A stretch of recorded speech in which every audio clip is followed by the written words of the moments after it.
আজ ৩রা অক্টোবর, সময় সকাল ৪:১০। আমরা সকলে পাত্তার নাচুনিতে রেডি হয়ে গেছি এখান থেকে বেরিয়ে যাবো বলে। আজকে সোজা যাব আমরা এখান থেকে বাগুয়া বাসা, সেখানে যে যার লাগেজ রেখে দিয়ে তারপর এগিয়ে যাব রূপকুণ্ডের উদ্দেশ্যে। রূপকুণ্ড জুনারগালি ঘুরে আবার আমরা নেমে আসবো বাগুয়া বাসা এবং নাইট স্টে করবো বাগুয়া বাসাতেই। आधा घंटा या 1 घंटा और नीचे डाउन में होगा और वहाँ से हम सबमिट करके वो वहीं से डिसेंड होगा। ठीक है, ठीक है। हाँ, अगर हम सपोज के लिए 95% ऊपर पहुँच गए, ठीक है। अगर एक मेंबर आधा किलोमीटर नीचे है और हमारा जो टर्निंग टाइम होता है उससे अगर ज़्यादा हो रहा तो वो मेंबर वहीं से वापस हो जाएगा। ठीक है। पानी भर लिया सबने, ब्रेकफास्ट। अच्छा, आपका ओवरलोडिंग बैग कितना था? 6 था, आज 7 हुआ। एक बड़ा है। हाँ। उसका ओवरलोडिंग चार्ज आपको पड़ेगा। एकदम एकदम ठीक है। वो 7 बैग आपने उधर रख देना। हाँ, रख दिए। 6 या 7? 7 है। 7 बैग। और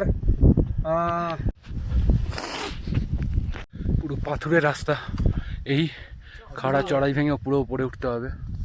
ডান দিকে হালকা হালকা সূর্যের কিরণ পতিত হচ্ছে, সেটা বোঝা যাচ্ছে। আর বাঁদিকে অনেক দূরে চৌখাম্বা হালকা করে দেখতে পাওয়া যাচ্ছে।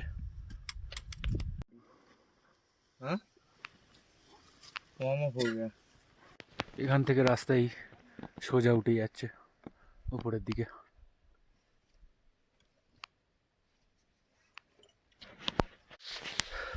थोड़ा पहले से बोलिए चाचा। तो गाइस, हम फाइनली पातर नचनिया में पहुंचे हैं। ये पूरा एरिया पातर नचनिया कहलाता है।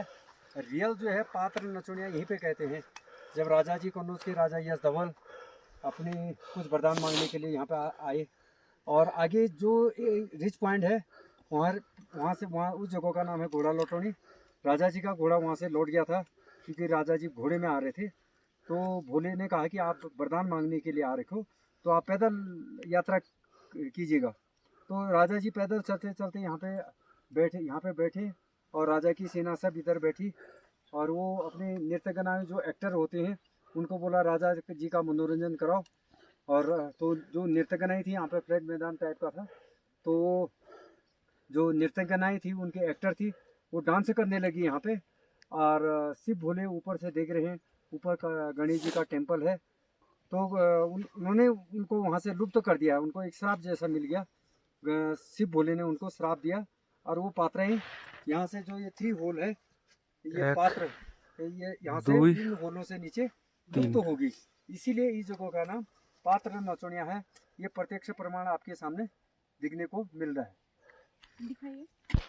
পাত্তার নাচনি থেকে রাস্তা কন্টিনিউ খাড়া চড়াই উঠেই যাচ্ছে। ওই ওপরটা দেখুন, আমাদের দুজন বসে আছে। ওই দিক দিয়ে রাস্তা উঠে সোজা এই টপে গেছে। এই খাড়া চড়াইয়ে সবারই অবস্থা খারাপ, আমারও একটু প্রবলেম হচ্ছে, যেটা চড়াইয়ে উঠতে গেলে হয়। তাই সবাই আস্তে আস্তে 2-1 পা করে যাচ্ছে, রেস্ট নিচ্ছে, এইভাবেই এগোচ্ছে। এইদিকে এই রাস্তা উঠে গেছে। এই চড়াই যেন আর শেষ হচ্ছে না। এই দূরে একদম ছোট্ট ছোট্ট ক্যাম্প সাইট দেখা যাচ্ছে, 2-3টে। ওখান থেকে আজকে আমরা চড়তে শুরু করেছি। এই চড়াই ভেঙে উঠে এসেছি, এখনো এতটা ওঠা বাকি। কুলুবিনায়ক যাওয়ার পথে কিছুটা উঠে আসার পর ওপর থেকে পাত্তার নাচনের ভিউটা একবার দেখুন। কুলুবিনায়কের শেষ চড়াইটা আমরা চড়ছি। দূরে দেখতে পাওয়া যাচ্ছে আমাদের একজন দাঁড়িয়ে আছে, ওখানেই রয়েছে কুলুবিনায়ক মন্দির। এটাই লাস্ট চড়াই। ম্যাক্সিমাম মেম্বার চলে গেছে। অর্ণব এবং রুমাদিকে নিয়ে আমি আস্তে আস্তে এগোচ্ছি। এই দেখতে পাওয়া যাচ্ছে কুলুবিনায়ক মন্দির। আমরাও এসে গেছি মন্দিরের সামনেই।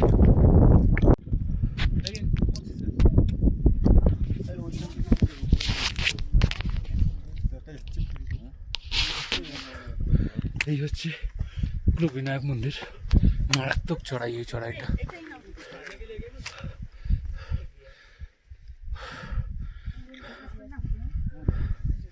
আশপাশে একাধিক শৃঙ্গ দেখা যাচ্ছে।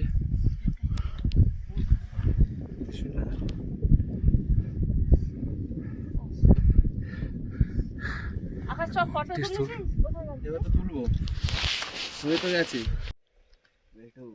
ত্রিশূল, थोड़ा निकल के यार प्लीज नंदा घंटी, भगवा भाषा में भी थोड़ा वो नीलकंठ, करेंगे ना ये लोग হাতি ঘড়ি, চৌখাম্বা, তার পাশে নন্দা দেবী। এক মন্দিরে এসে আমাদের পুজো দেওয়া হলো মোদক দিয়ে, আচ্ছা লাড্ডু দিয়ে। সেই প্রসাদ সবাই মিলে খাওয়া হলো, তারপর কিছু রেখে দেওয়া হলো, নিয়ে যাওয়া হবে। কুলুবিনায়কের পর রাস্তা এরকম ফ্ল্যাটে গিয়ে গেছে, জানি না, গাইড ভাই বললেন তো পুরোটাই ফ্ল্যাট, তবে গিয়ে দেখা যাক কতটা ফ্ল্যাট, তারপরে চড়াই না উতরাই। এই সামনে যে কালো অংশটা দেখা যাচ্ছে ওই জায়গাটাই নাকি রূপকুণ্ড, আমাদের গাইড ভাই বললেন যেটা। এক থেকে একটুখানি এগোতেই দূরে দেখতে পাওয়া গেল ভগবাসার ক্যাম্প সাইট, এই সামনে দেখা যাচ্ছে। গাইড বললেন কুলুবিনায়ক থেকে 2 কিলোমিটার, তবে দেখে সেরকম মনে হচ্ছে না, যদিও ফ্ল্যাট এবং ডাউনের দিকে রাস্তা বলে হয়তো মনে হচ্ছে না। এইটাই চড়তে গেলে তখন মনে হবে 2-এর জায়গায় 4 হয়ে যাচ্ছে। আর ভগবাসা ক্যাম্প সাইটের ঠিক পিছনেই মাউন্ট ত্রিশূল এবং এদিকে নন্দাঘুন্টি।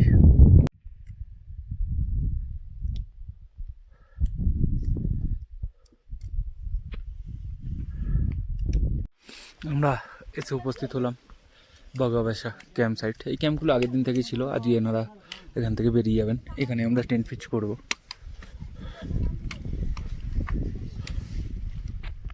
9টায় আমরা বাগুয়াবাসা ছেড়ে রওনা দিলাম রূপকুণ্ডের পথে। এই জায়গাটা করে রয়েছে রূপকুণ্ড, ত্রিশূলের ঠিক তলাটা করে মিডিলে। প্রথমে হালকা চড়াই দিয়ে শুরু হই, তারপর ফ্ল্যাট রাস্তা দেখতে পাচ্ছি, তবে চড়াই আছে, কারণ এই জায়গা থেকে যে লোকেশনে রূপকুণ্ড দেখতে পাচ্ছি তাতে চড়তে তো হবেই। তবে আপাতত নামি। এই জায়গাটা পুরো বোল্ডার জোন।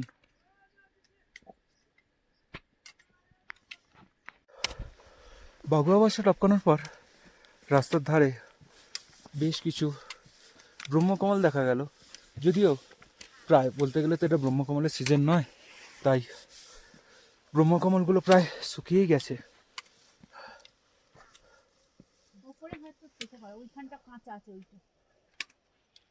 এখান থেকে আবার চড়াই শুরু হয় উপরের দিকে। মাউন্ট ত্রিশূলকে সামনে রেখে রাস্তা সোজা এরকম উঠে যাচ্ছে। বাঁদিকে একটা কারো ক্যাম্প করেছে।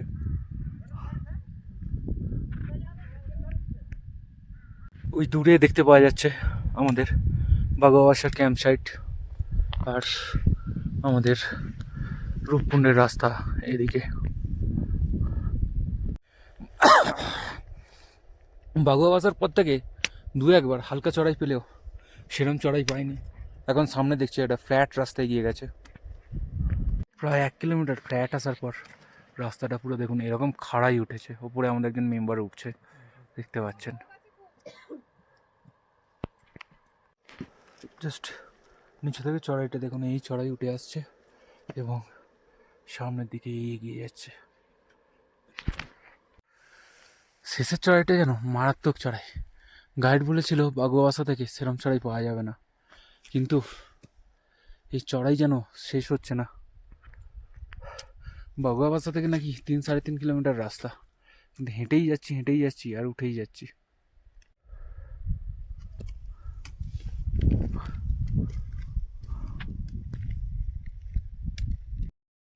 ফাইনালি আমরা চলে এলাম রূপকুণ্ড, কিন্তু আমাদের দুর্ভাগ্য রূপকুণ্ডে এক ফোঁটা জল নেই, সমস্ত জল শুকিয়ে গেছে। নিচের কালো পাথর দেখতে পাওয়া যাচ্ছে এবং এই স্কেলিটনগুলো দেখতে পাওয়া যাচ্ছে, কিন্তু জল এক ফোঁটাও নেই এই কুণ্ডে।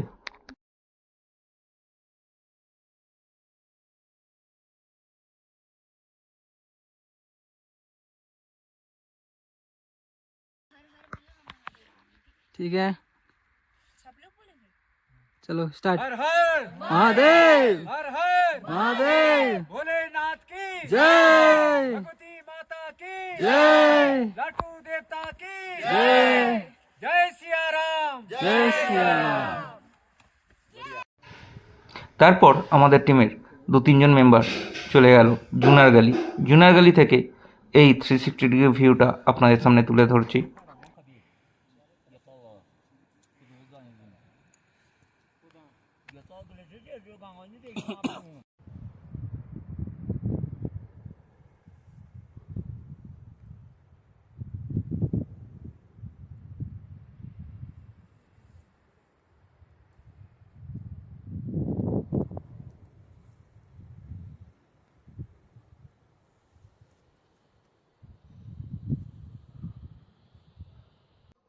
এবার দেখে নেব রূপকুণ্ড জুনারগালি থেকে তোলা আমাদের কিছু স্টিল ফটো, এবং তার সঙ্গেই আমাদের এই ভিডিও এখানেই শেষ করব।